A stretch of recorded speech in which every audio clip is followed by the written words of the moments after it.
Buenas tardes, chicos. Vamos a esperar hasta las 5:10 a ver si se conecta alguno más de sus compañeros, si no ya comenzamos.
Bueno, chicos, vamos a empezar. Hoy vamos a ver la asesoría 10 del laboratorio microbiológico. Es una clase súper corta, así que nada, vamos a empezar esto, va a ser rápido y al final vamos a revisar un pequeño Kahoot para que, bueno, son dos para que ustedes los puedan realizar. Ya saben que siempre al que sale primero le puedo dar un incentivo y además al final revisamos también el post-test. ¿Sí? Vamos a empezar primero con la ITU. La ITU es algo que van a ver muchas veces en la carrera. La infección del tracto urinario es una infección muy frecuente, entonces es algo que tienen que saber manejar. Lo van a ver con mayor detalle en Medicina 2 cuando llevan el capítulo de renal. Acá solamente vamos a ver la parte de laboratorio para que sepan identificar cuándo es una ITU y cuándo es que la tienen que tratar, porque no todas las ITU se tratan. Ahora, ¿qué pasa? La infección del tracto urinario es más frecuente en mujeres. Ok, vamos a ver que en mujeres, al ser tan frecuente, hay veces que puede ser ya asintomática y no es necesario tratarla.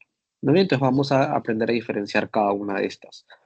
Eh, bueno, las infecciones del tracto urinario o ictus van a estar causadas en un 70-95% por la Escherichia coli. Ok, un momento, ya. Causada mayormente por la E. coli.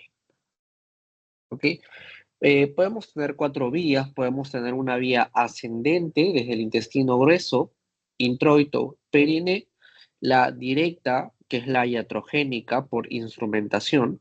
Ok, la hematógena, que esta se va a dar en pacientes inmunodeprimidos, que puede ser por cándida, por salmonela y por estafilococos.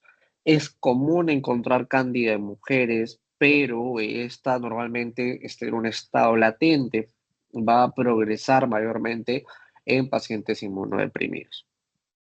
Y además tenemos una vía linfática donde vamos a tener abscesos, ¿ok? Abscesos. Bueno, tenemos estos dos conceptos que también se los tienen que saber, son muy preguntados, tanto ahora en laboratorio como en medicina 2, como en medicina renal, van a volver a ver esto. Y tienen que saberse estos conceptos, ¿ok? Una reinfección son nuevas infecciones causadas por el mismo o diferentes microorganismos, ¿ok? Nueva infección causada por el mismo o diferentes microorganismos.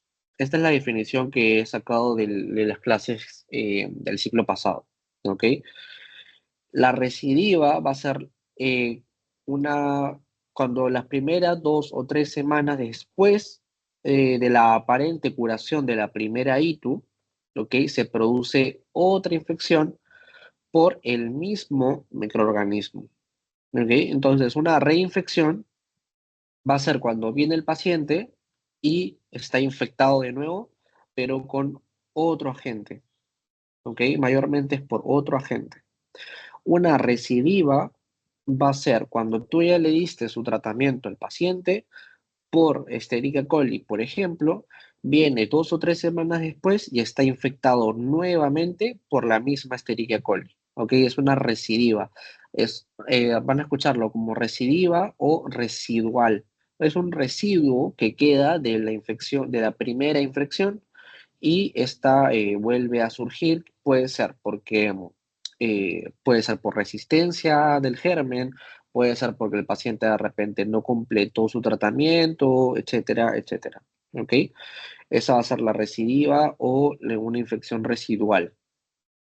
Y bueno, tenemos además, como ya les había comentado, que esta ITU se va a dar en el 50 a 60% de mujeres adultas, ¿ok? Estas mujeres adultas van a tener en estos porcentajes la ITU sintomática. Ahora vamos a ver qué es la ITU sintomática y la asintomática.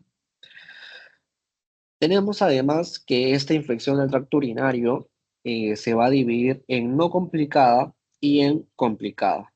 La no complicada es una mujer joven, ¿ok? Mujer joven, sana, sobre todo no embarazada, ¿ok? No embarazada, con síntomas menores a 7 días. Estamos hablando de un cuadro agudo, ¿no? Y esta va a tener mínimo riesgo de una afectación renal, que es la pielonefritis, y un fallo al tratamiento. Mínimo riesgo, ¿ok? Esta es la no complicada, ¿ok? Entonces, no complicada, mujeres sanas, no embarazadas, menores a 7 días. Luego tenemos a la ITU complicada. La ITU complicada va a ser en pacientes que tengan comorbilidades, ¿no? Pacientes diabéticos, pacientes de repente con VIH, una infección por vía iatrogénica, ¿no? Por manipulación de la vía urinaria, en niños, en ancianos, en varones. Ahora, ¿por qué la ITU va a ser complicada en varones? Porque, como les comentaba al principio, la ITU es más frecuente en mujeres. No es común que a un hombre le dé una infección del tracto urinario. Entonces, digamos, no sé, digamos, una manera muy grotesca de decirlo quizá, en las mujeres es muy común, entonces el cuerpo se va adaptando y lo puede ir resolviendo solo, en cambio el hombre no, porque no está acostumbrado, entonces hay que aplicarle tratamiento, ¿no? Esto se puede complicar. Además va a ser complicada también cuando los síntomas son mayores a 7 días y en pacientes hospitalizados. Además, va a ser complicada también cuando existe obstrucción, cuando hay reflujo, cuando hay vejiga neurógena, cuando existen cálculos y en el embarazo, ¿no? Acá habíamos dicho no complicada en no embarazadas, evidentemente va a ser complicada cuando la mujer está embarazada, ¿no?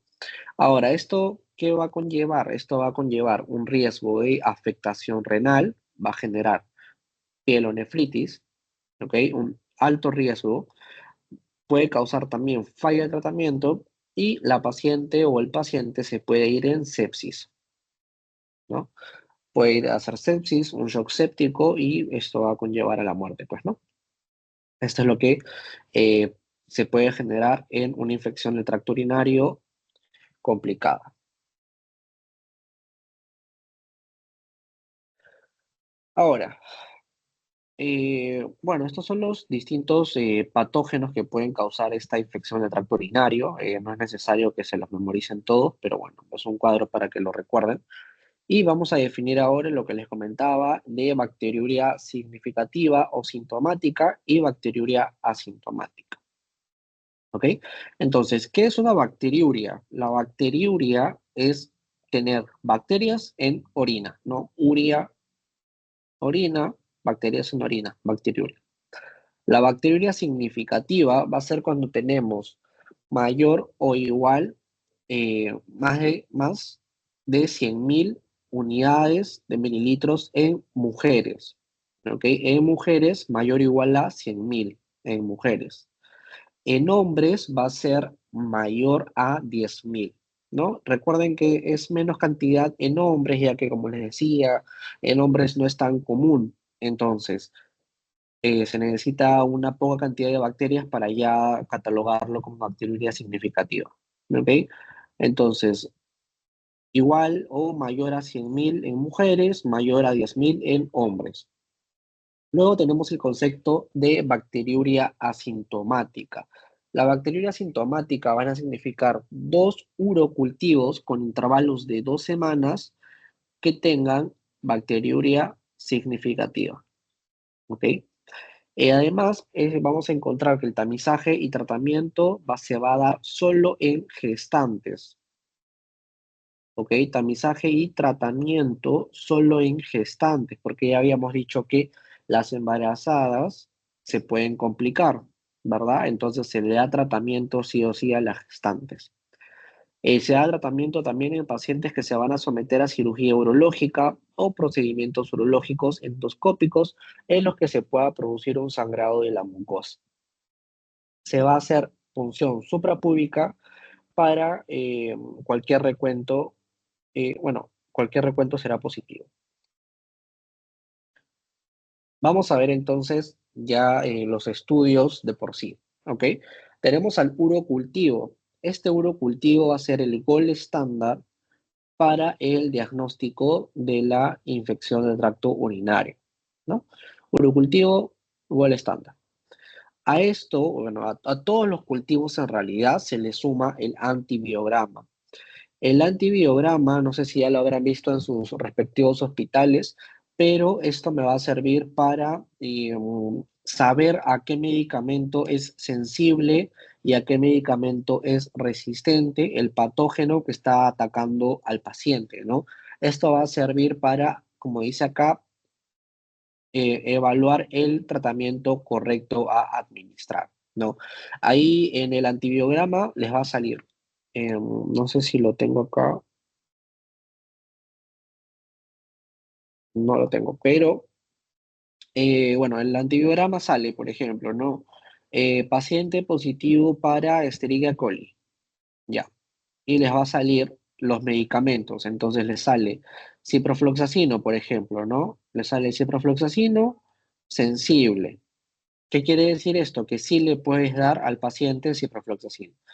De ahí te sale, no sé, carbapenems y te sale también sensible y así le puedes dar. O si te sale ciprofloxacino resistente, pero te sale carbapenem sensible, le das un carbapenem, ¿no? Y así, eh, así sucesivamente, ¿no? El ácido clavulánico, la amoxicilina, etcétera, etcétera, para todo el antibiograma te va a lanzar si tu paciente es sensible o resistente para que tú sepas qué medicamento administrarle, ¿no? Porque de nada te sirve saber cuál es el patógeno y darle un medicamento que quizá ya tiene resistencia, entonces no le va a hacer nada el medicamento. Por eso siempre es necesario el cultivo más el antibiograma. Luego tenemos que algunos patógenos pueden tener cubiertas de beta-lactamasas, los cuales le va a conferir resistencia a cefalosporinas y penicilinas. ¿Ok? Ya recordarán de farmacología, ahorita que ustedes lo tienen más fresco, cuáles son las cefalosporinas y cuáles son las penicilina, ¿no? Tienen que saber también cuáles son antipseudomónicos, las generaciones, etcétera, etcétera, ¿no? Es algo que van a volver a tocar en terapéutica, entonces lo van a ver, creo que en todos los ciclos, porque es antibióticos, se lo tienen que saber sí o sí. Luego, indicaciones. ¿Cuándo vamos a indicar el urocultivo? Lo vamos a indicar en sospecha de pielonefritis aguda, en pacientes con síntomas y signos que no se resuelven con el tratamiento empírico, ¿ok? Es decir, que tú ves, tratamiento empírico es simplemente, tú ves un paciente y dices, ok, este paciente tiene infección y le empiezas a dar antibióticos. Si le empiezas a dar antibióticos y no ves a la semana, porque normalmente se dan por 7 días, ves a la semana que sigue el paciente con su infección, hay que hacerle urocultivo, ¿no? Hay que ver. Paciente que haya recibido tratamiento antibiótico en los últimos 6 meses, pacientes con al menos un episodio previo de cistitis y toda ITU en hombres, ¿ok? Recuerden bien esto, como lo estábamos comentando en la diapositiva previa, la ITU es complicada en varones. ¿Dónde está acá? Es complicada en varones. Entonces, en todo varón que tenga síntomas de infección, hay que hacerle el urocultivo porque necesariamente se tiene que tratar, ¿verdad? Porque no es normal que un hombre tenga una infección urinaria. Ahora, ¿por qué se dan más las infecciones urinarias en mujeres? Porque las mujeres se suelen aguantar más las ganas de querer orinar, ¿no? Porque, qué sé yo, porque sí o sí quieren estar en su casa por un tema de limpieza, o porque, no sé, yo he escuchado pacientes que dicen, no, que, por ejemplo, no había una paciente que en su cuarto era un camarote. Entonces ella vivía en el camarote en la parte de arriba y le dio infección. ¿Por qué le dio infección? Porque le daba flojera cuando se despertaba ir al baño. Entonces aguantaba horas en la cama viendo el celular, qué sé yo, y no iba al baño. Entonces, ese cúmulo de horas hacía que le dé infección recurrente, ¿no? Porque le da flojera bajar del camarote. Entonces, son situaciones como esta que hacen que las mujeres se infecten más seguido que los hombres. Aparte, también porque están más expuestas, ¿no? A estas infecciones por un tema también de higiene, etcétera, etcétera, ¿no?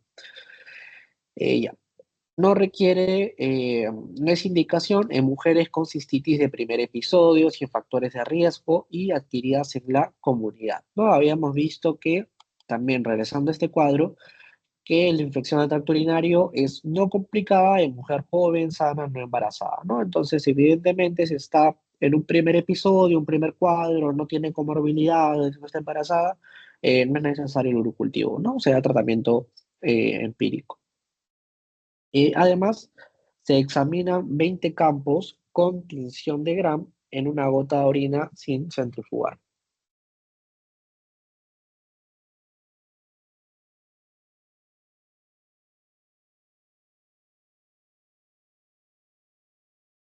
¿Hasta acá alguna consulta? ¿Todo claro?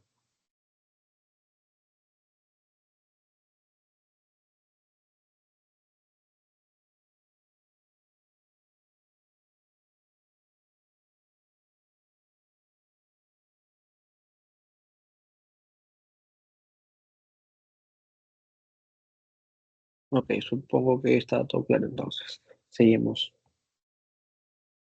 Vamos a ver ahora la recolección de muestra. Bueno, para recolectar la muestra tiene que ser orina de micción media o micción espontánea. Acá el volumen va a ser de 5 a 10 milímetros, el volumen de la muestra. Ok, cuando, no sé si alguna vez han hecho prueba de orina, pero el frasquito viene con los mililitros marcados, ¿no? Entonces usted le indica al paciente, va a orinar hasta tal punto, ¿no? Entonces él indica porque tampoco es que te va a traer el vasito rebalsando. Uno le tiene que decir al paciente, porque evidentemente no saben, le tienes que decir hasta dónde tiene que orinar, ¿no? Y le tienes que marcar, señalar ahí. Ya. En este caso va a ser de 5 a 10 mililitros. Se puede usar un contenedor sin conservantes y el transporte va a demorar menos de 2 horas. Y se puede conservar refrigerada de 2 a 8 grados Celsius menos de 44 horas antes del procesamiento. Los medios de cultivo que vamos a tener son los CELET solo, el CELET y agar sangre, el MACONGI y agar sangre. Esta siembra de orina se va a realizar de manera cuantitativa y para ello se van a usar asas calibradas de 1 microlitro o de 10. ¿Okay? Se incuba de 35 a 37 grados en aerobiosis durante 24 a 48 horas. Y esto es el hemocultivo. Ahora, importante que sepan también, y esto es en todo tratamiento, estudio, tanto en hemocultivo, en mielocultivo, urocultivo, en cualquiera, es mejor hacer el estudio antes de dar los antibióticos, evidentemente, ¿no? Porque si tú ya le empezaste a dar tratamiento, de repente del cultivo que le estés tomando, la prueba que le estés tomando, no va a salir nada, ¿no? Entonces siempre es mejor, antes de dar tratamiento empírico, hacer el estudio. Y eso también es pregunta de examen, igual lo vamos a revisar. Entonces, ya pasamos urocultivo, ahora vamos a ver hemocultivo. Igual ya hemos visto, creo, una clase de urocultivo como tal, donde veíamos este, cómo es la muestra, ¿no? Que habíamos especificado que era el chorro de la mañana, ¿no? La primera orina, que tenía que ser el segundo chorro, que había que indicarle al paciente que primero había que tener la limpieza adecuada, ¿no? La asepsia. Ya eso ya lo hemos conversado hoy, creo que en una clase previa. Bueno, vamos a ver ahora el hemocultivo. ¿Ok? Hemocultivo va a estar indicado cuando hay alta probabilidad de bacteriemia, mayor o igual al 50% en caso de sepsis. ¿Ok? Esto es cuando ya la infección que tiene el paciente se exacerbó tanto que ya llegó a la vía hematógena, ¿no? Entonces acá, cuando hay alta probabilidad de bacteriemia, le hacemos hemocultivo. Se hace también en caso, bueno, de sepsis, de infección endovascular, de osteomielitis vertebral y de meningitis. Moderada probabilidad, vamos a ver una bacteriemia de entre 20 a 50%, pielonefritis, colangitis, abscesos hepáticos, neumonía grave y celulitis. Y una baja probabilidad menor a 20%, esto no es necesario hacer el hemocultivo en casos de celulitis, cistitis, prostatitis, neumonía y fiebre postoperatoria. ¿Ok? Acá no es necesario el hemocultivo.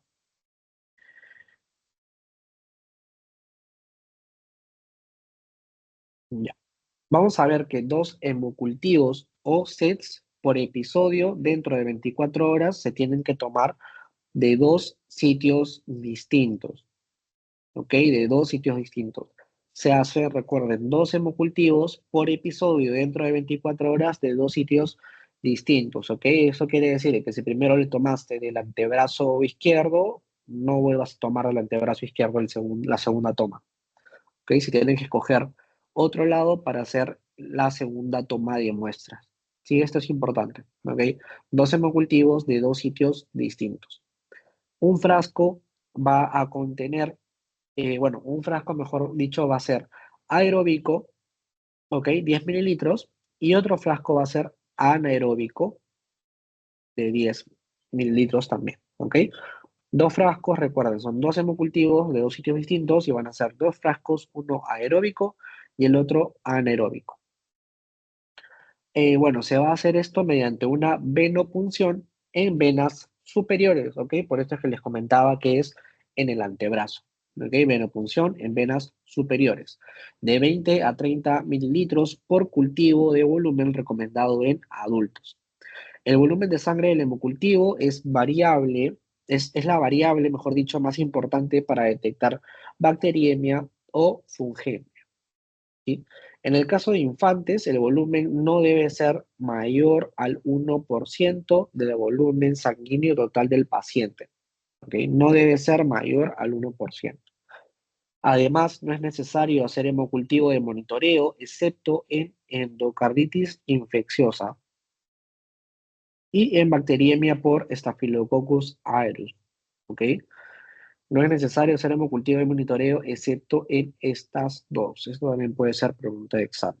¿ok? Siempre, bueno, casi varias ocasiones preguntan las excepciones, porque les pueden preguntar, ¿no? Márquelo verdadero, márquelo incorrecto, y dentro de eso les pueden colocar alguna de estas, ¿no? Y como les decía, que esta es la pregunta de examen, se tiene que hacer antes de la terapia de antibióticos. Es lo que les mencionaba hace un momento, ¿ok? El mocultivo, tanto como el mielocultivo y demás, se hace antes de la terapia antibiótica. Esto es lo más importante.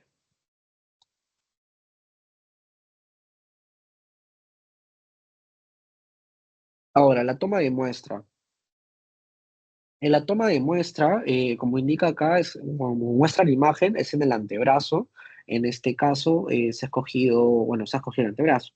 La toma de muestra, primero, como en cualquier toma, se tiene que desinfectar el área, ¿no? Siempre hay que desinfectar el área, tenemos que guardar la asepsia correcta, ¿no? Entonces, en este caso, se tiene que desinfectar el sitio de venopunción con clorexidina o con tintura de yodo. Creo que lo que hay más a la mano casi siempre creo que es el yodo. ¿Ok? Tintura de yodo al 2% en adultos y niños mayores de 2 meses. No se va a recomendar la clorexidina para niños menores de 2 meses. ¿Ok? Utilizando povidona yodada y alcohol.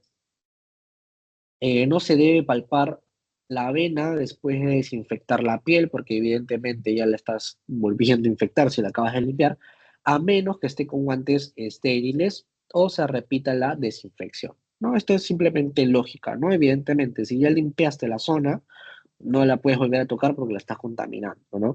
Ahora, ustedes también tienen que saber, porque hay, o sea, hay cositas que son básicas, pero a veces uno no se da cuenta en el hospital, qué sé yo, sabrán que hay dos tipos de guantes, pues no hay unos que les dicen manopla, por ejemplo, que son los guantes que están en la cajita abierta, que tú simplemente sacas los guantes y te pones, ¿no? Esos son los que le dicen manopla, ¿ok? Esos no son guantes estériles. Los guantes estériles son los que vienen en sobrecitos, ¿no? Que tú abres arriba, los pones en la mesa donde tengas y te colocas, pues, ¿no? Esos son los guantes estériles que se usan para este tipo de pruebas, ¿no? Los que vas a usar para los ADAS también, por ejemplo, y demás toma de muestra. Esos son los guantes estériles, ¿ok? No se confundan. Luego, se tiene que desinfectar el tabique de goma de los frascos de hemocultivo o de los tubos de vacío con alcohol isopropílico al 70%. La extremidad superior es el sitio de venopunción preferido, ¿no? Lo que se estaba comentando en la diapositiva anterior, que se suele agarrar el antebrazo como se ve en la imagen, ¿no? Extremidad superior es el sitio de venopunción preferido, utilizando la fosa antecubital derecha e izquierda si es posible, ¿no? ¿Por qué te marcan derecha e izquierda? Porque habíamos dicho que se toma dos muestras de dos sitios distintos. Entonces suele usarse antebrazo derecho, antebrazo izquierdo, ¿no? Para tener dos sitios distintos. Además, se tiene que validar el proceso de toma de muestra, minimizando la contaminación menor o igual a 3%. Y luego se envía al laboratorio dentro de las 2 horas de tomada la muestra. La incubación de este hemocultivo va a demorar 5 días en una temperatura de 35 a 37 grados Celsius. Recuperación de bacterias y levaduras va a ser de 3 a 4 días, ¿ok? Y tenemos que la Bartonella, la Legionella, la nocardia, los hongos dimórficos, las micobacterias van a demorar más de 7 días, ¿ok? Y los hongos dimórficos van a demorar de 2 a 4 semanas. Listo, hasta acá alguna consulta de hemocultivo.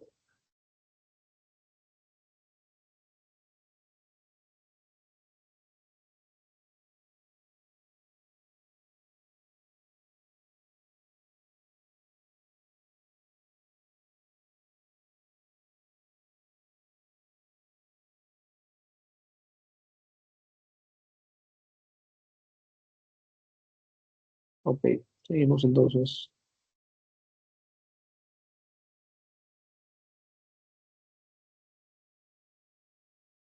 Mielocultivo. Me parece que este ya, no, con coprocultivo, ya estamos terminando. Entonces, mielocultivo, chicos, es el cultivo de la médula ósea, ¿no? Mielocultivo.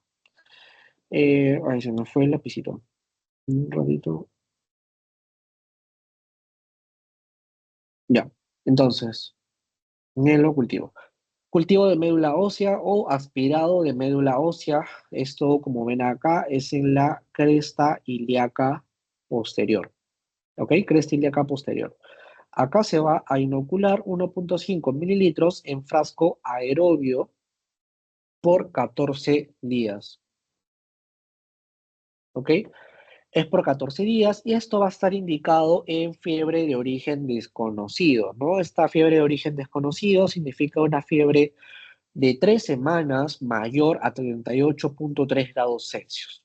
Además, es indicado también en el VIH en estudio por citopenia, salmonela y brucela. Por último, el coprocultivo. ¿Ok? El coprocultivo va a ser el cultivo de heces para el diagnóstico de enfermedades gastrointestinales. Va a estar indicado en la Escherichia coli, que es la más común, en la Shigella, la Salmonella, la Vibrio cholerae, la Campylobacter y la Yersinia. ¿Cómo se recolecta esta prueba? Bueno, si fuera una muestra líquida son 5 mililitros y en caso de muestras sólidas se recolecta 1 gramo, ¿ok?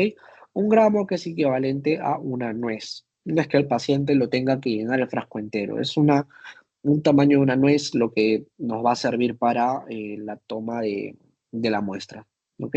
No es necesario llenar el frasco. Además, tiene que ser un frasco estéril, de boca ancha y tapa hermética.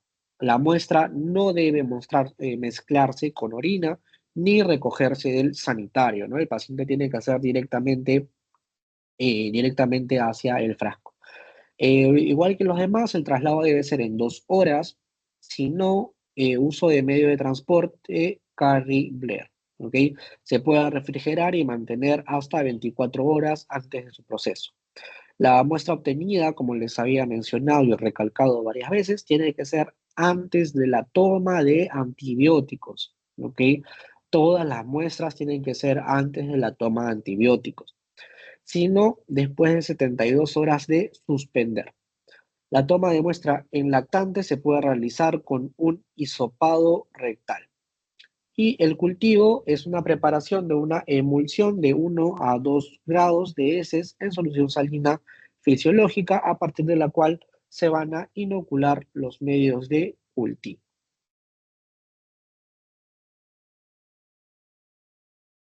Y acá vemos los medios que se usan, ¿no? Tenemos, por ejemplo, estos son los medios selectivos. Vamos a tener el Levin para los bacilos gram negativos, para cocos gram positivos y catalasas negativos, ¿no? Acá podemos ver, por ejemplo, E. coli, otras enterobacterias, podemos ver enterococos. Con Levin podemos ver pseudomonas, aeromonas y plesimionas. Con Hectoen podemos ver colonias de lactosa negativos, oxidasa negativos y bacilos. Acá vamos a ver, por ejemplo, a la salmonela, a la shigella y a la yersinia. Con el Chapman manitol vamos a ver el Staphylococcus aureus, ¿ok? Con el Shirrow, Butzler o Campylobacter vamos a ver a la Campylobacter. Con el TCBS vamos a ver, por ejemplo, a la Vibrio. Y por último, con el eh, Saburaut cloranfenicol, yo me acuerdo más por cloranfenicol, vamos a ver levaduras. ¿Ok? Y listo, eso es todo. No sé si tienen alguna consulta, chicos, si no para pasar al Kahoot.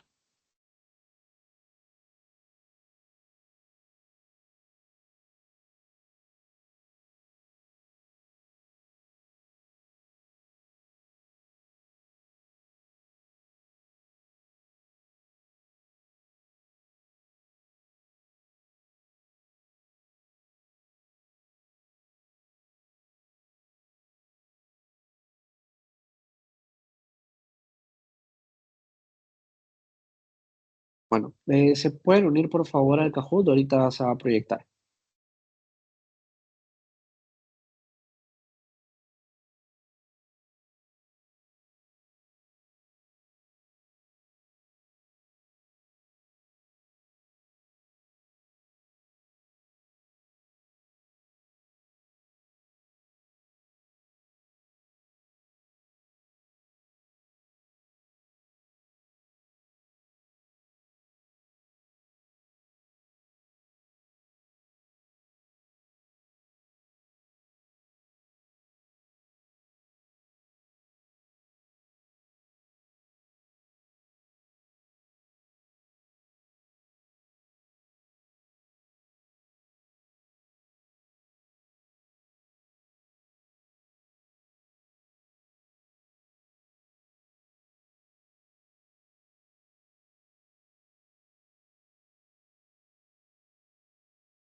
Bueno, comenzamos.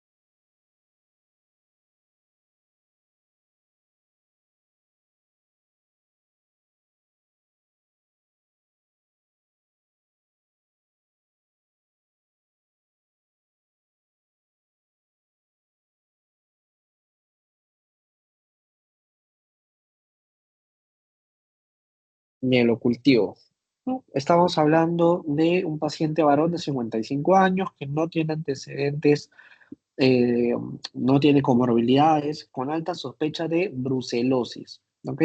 Brucelosis. Su hemocultivo ya salió negativo, por lo cual no hay por qué hacerle otro hemocultivo. No es como que mágicamente va a estar bien.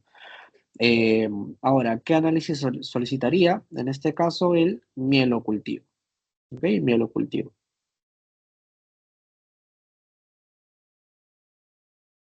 Sí, lo habíamos visto acá, ¿no? En estudio por citopenia, salmonela y brucela. Y justo acá nos dicen que el paciente tiene brucelosis, entonces mielocultivo.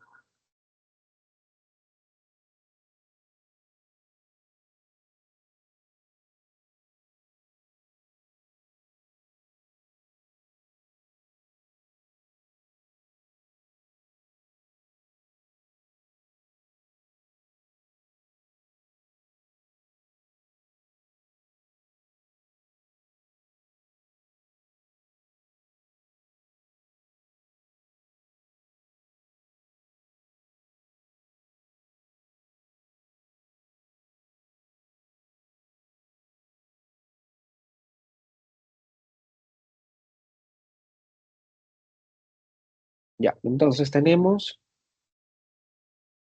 paciente de 86 años con fiebre alta, hipoxia e hipotensión. Se le solicita toma de un hemocultivo y nos preguntan, idealmente es, y esto les había recalcado bastante, antes de la administración de antibióticos. Recuerden que Kahoot yo lo hago en base eh, a exámenes, lo hago en base a banco de exámenes, ¿ok? Entonces, ese es el tipo de pregunta que les hacen.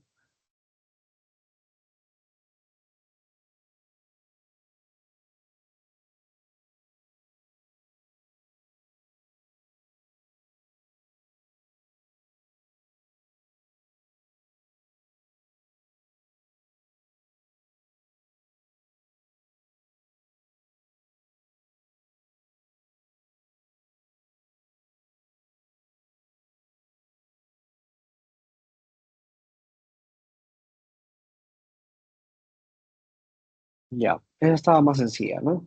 Mujer de 26 años, tiene fiebre de 38 grados Celsius, dolor en flancos e hipogastro. Tiene disuria, polactiuria y tenesmo vesical, ¿no? Evidentemente estaba mostrando signos de una infección de tracto urinario, pues, ¿no? Que se le solicitaría urocultivo con tira reactiva, ¿no? No habría necesidad por qué solicitarle coprocultivo.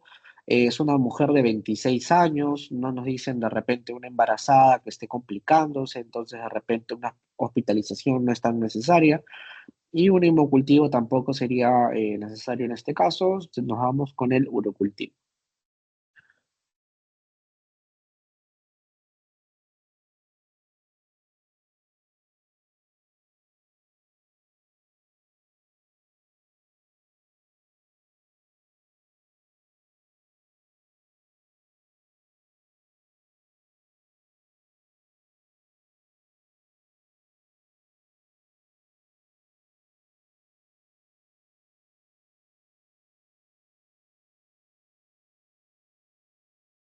Ya, es incorrecto en ITU la siguiente característica, ¿no?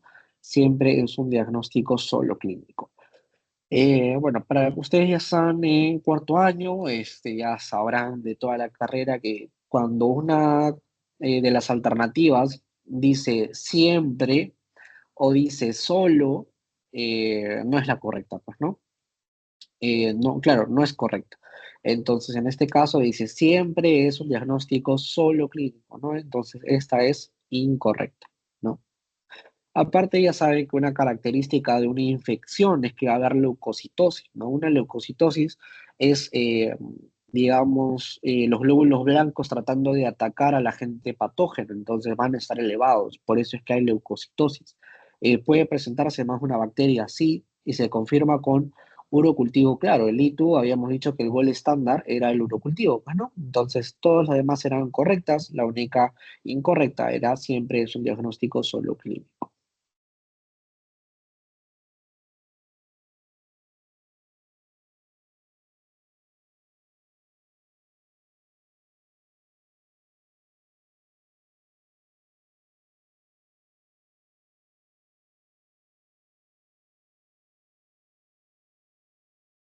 Ya, entonces con eso terminamos el Kahoot, vamos a ver el post-test. Igual me escribes de ahí, Fernanda, para ver el tema, bueno, para pasarte un banco, ¿ok? Un ratito les voy a pasar el post-test.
Ya, ahí les acabo de mandar el post-test, lo vamos a revisar acá. Tenemos entonces paciente varón de 35 años sin antecedentes personales ni familiares de importancia médica. Actualmente se dedica a la crianza de ovejas, cabras y cerdos desde hace 3 meses. Desde hace 3 días presenta fiebre, malestar general, sudoración profusa en las noches y artralgias.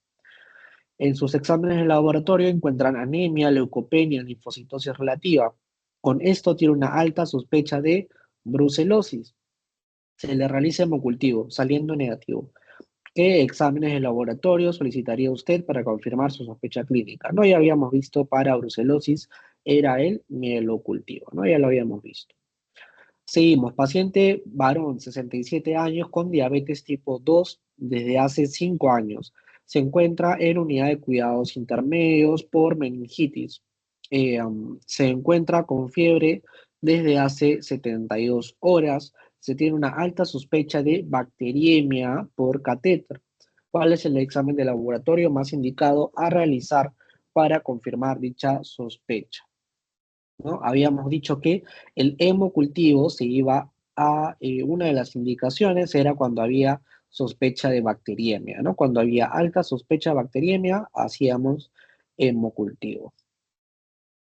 Eso lo pusimos acá, ¿no? Alta probabilidad de bacteriemia es indicación de hemocultivo.